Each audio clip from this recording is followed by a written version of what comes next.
प्यारे विद्यार्थियों, सुप्रभात। मैं डॉक्टर सोहनराज परमार, सहायक आचार्य हिंदी, राजकीय महाविद्यालय बाड़मेर।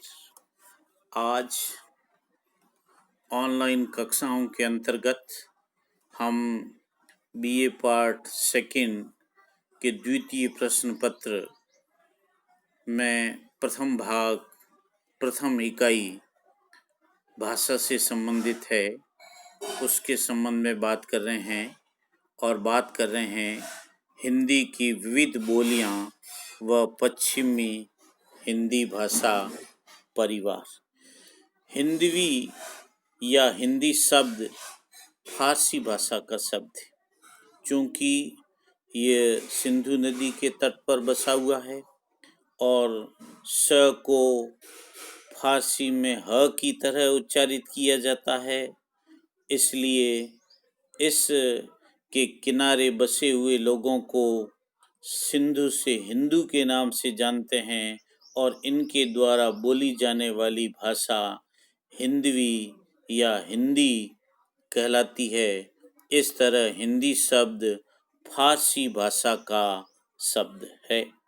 हिंद का यह फारसी ग्रंथों में हिंद देशवासी और हिंद देश की भाषा दोनों अर्थों में यह प्रयुक्त हुआ है और आज भी इसी अर्थ में इसे प्रयुक्त किया जा सकता है। इसलिए शब्दार्थ की दृष्टि से हिंदी शब्द का प्रयोग हिंद या भारत में बोली जाने वाली भाषा से हम लगाते हैं। अब चूँकि हिंदी हिंद देश की भाषा है, इसका व्यवहारिक और साहित्यिक अर्थ क्या है और इसकी कौन सी विभाषाएं हैं और उन विभाषाओं से कौन सी बोलियां विकसित हुई, उसके बारे में भी हम बात करेंगे।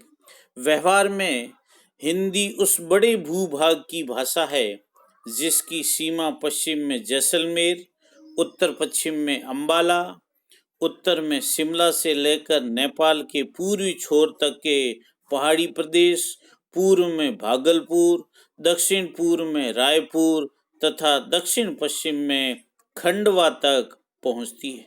इस भूभाग के रहने वाले लोगों के साहित्य, पत्र पत्रिका, शिक्षा दीक्षा और बोलचाल की भाषा हिंदी है। ये उक्त भूभाग की बोलचाल की एवं साहित्य की भाषा है।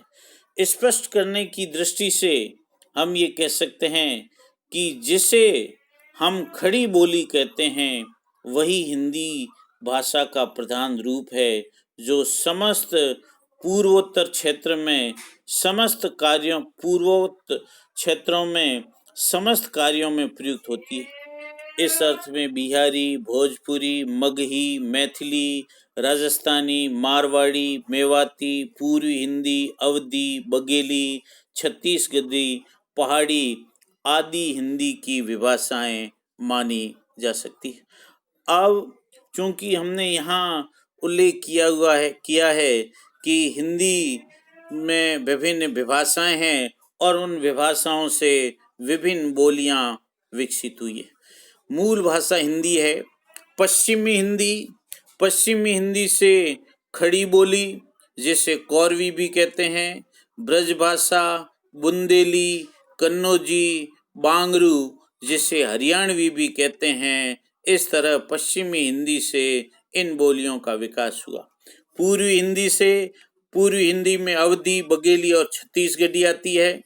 राजस्थानी भाषा में हमारे पूर्वी राजस्थान में जयपुरी बोली जाती है। पश्चिमी राजस्थान क्षेत्र में मारवाड़ी बोली जाती है। उत्तर राजस्थान में मेवाती और दक्षिण राजस्थान में मालवी भाषा बोली जाती है। इस तरह राजस्थान में जयपुरी, मारवाड़ी, मेवाती और मालवी बोलियां बोली जाती। पहाड़ी जो विभाषा है उसके अंतर्गत कुमाऊनी, गढ़वाली और पश्चिमी पहाड़ी आती है। उसके बाद हमारे आता है बिहारी और बिहारी विभाषा के अंतर्गत भोजपुरी, मगही और मैथिली आता है। इस तरह हम देखते हैं कि हिंदी का बहुत बड़ा भाषा परिवार है और इस बहुत बड़े भाषा परिवार के अंतर्गत विभिन्न विभाषाएं और बोलियां बोली जाती हैं। भाषा शास्त्रियों ने पश्चिमी हिंदी का पश्चिमी हिंदी को ही हिंदी का स्वरूप माना है। अतएव भाषा विज्ञान के पूर्वी हिंदी, अवधी, बघेली और छत्तीसगढ़ी भी हिंदी से पृथक मानी जाती है। ऐतिहासिक विकास क्रम की दृष्टि से देखें तो पश्चिमी हिंदी सौर सैनी अपभ्रंश की वंशज है और पूर्वी हिंदी अर्धमागधी की वंशज है। हिंदी को सौर सैनी अपभ्रंश की ही वंश परंपरा में माना गया है। इस तरह हिंदी का जब हम स्वरूप देखते हैं तो इसमें पश्चिमी हिंदी और पूर्वी हिंदी को दोनों को हम हिंदी के स्वरूप के रूप में जानते हैं। अब चूंकि हमारा व्यवहारिक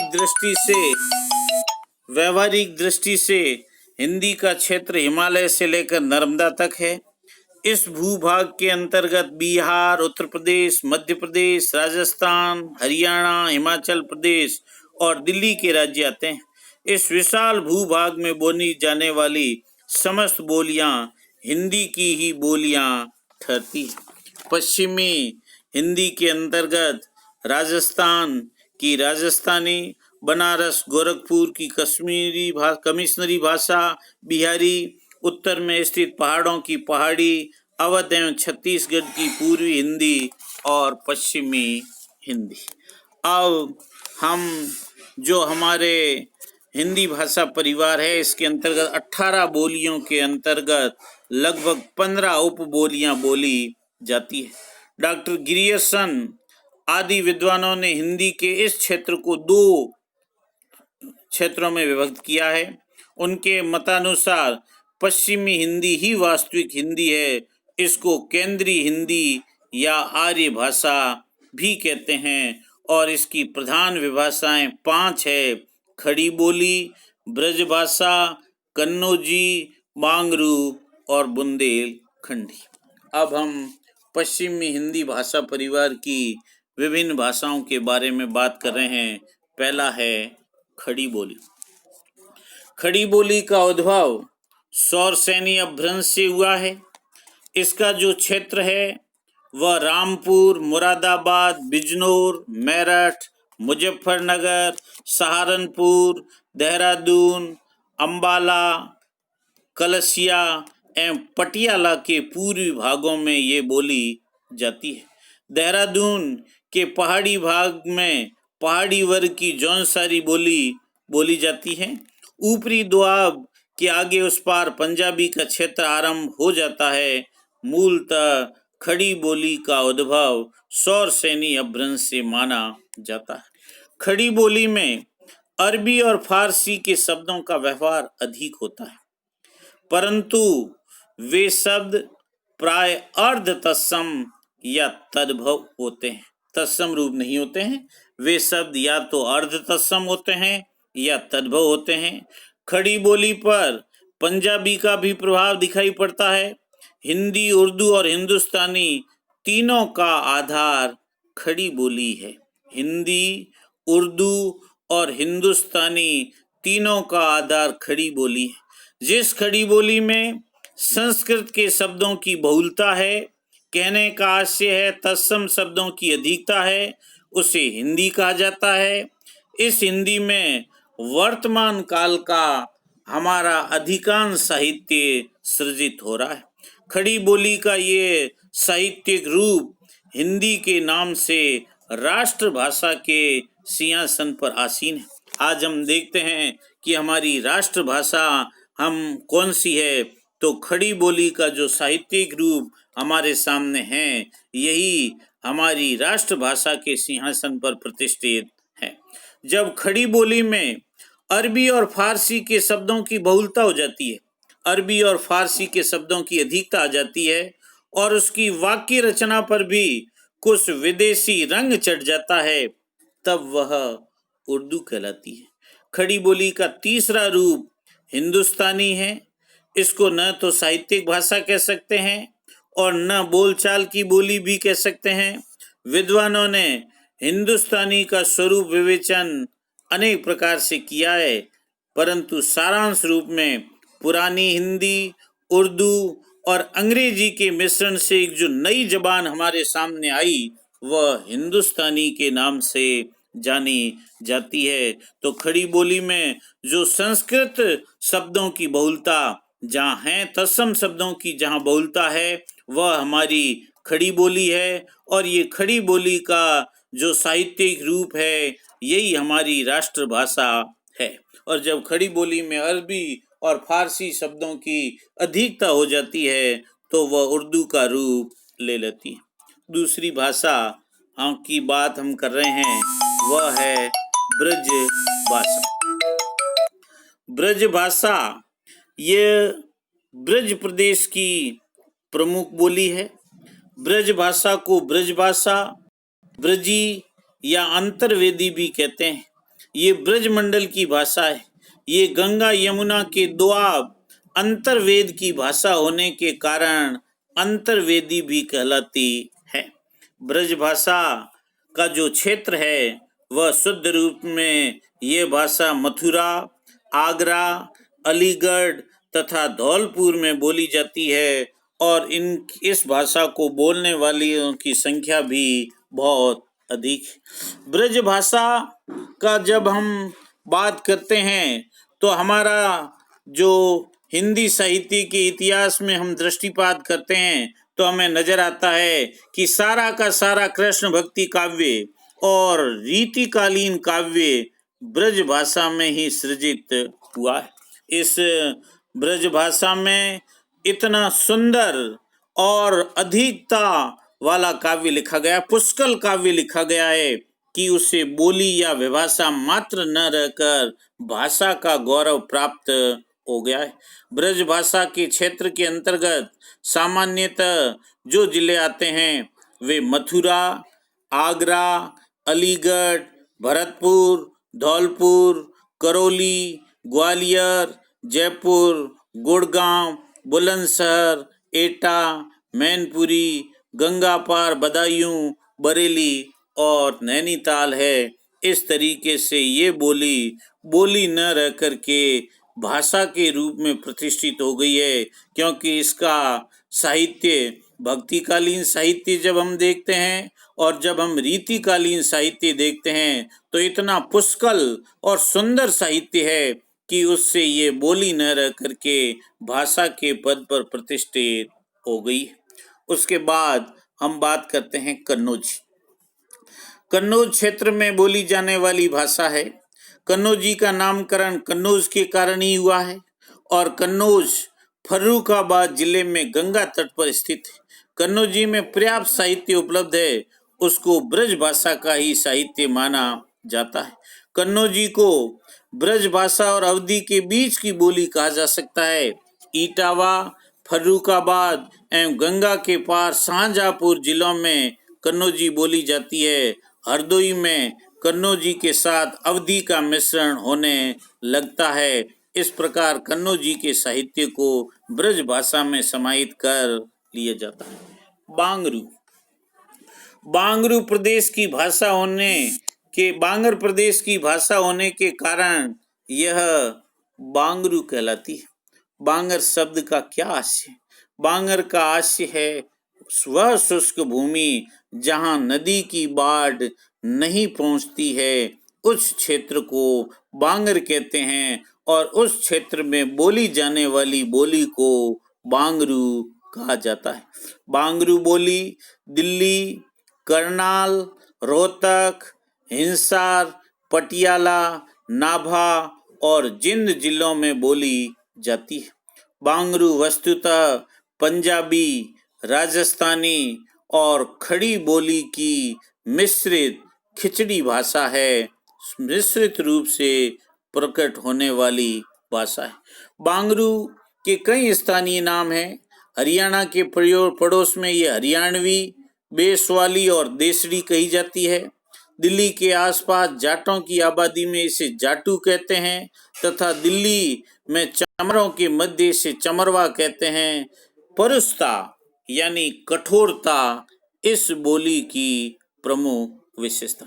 कहने का आशय ये अक्खड़ भाषा के रूप में ये बांगरू है। परुषता इसकी प्रमुख विशेषता है, यानी ये बोलते हैं तब थोड़ी कठोर सी लगती है और कठोर लगने के कारण ये माना गया है कि परुषता इस बोली की प्रमुख विशेषता है।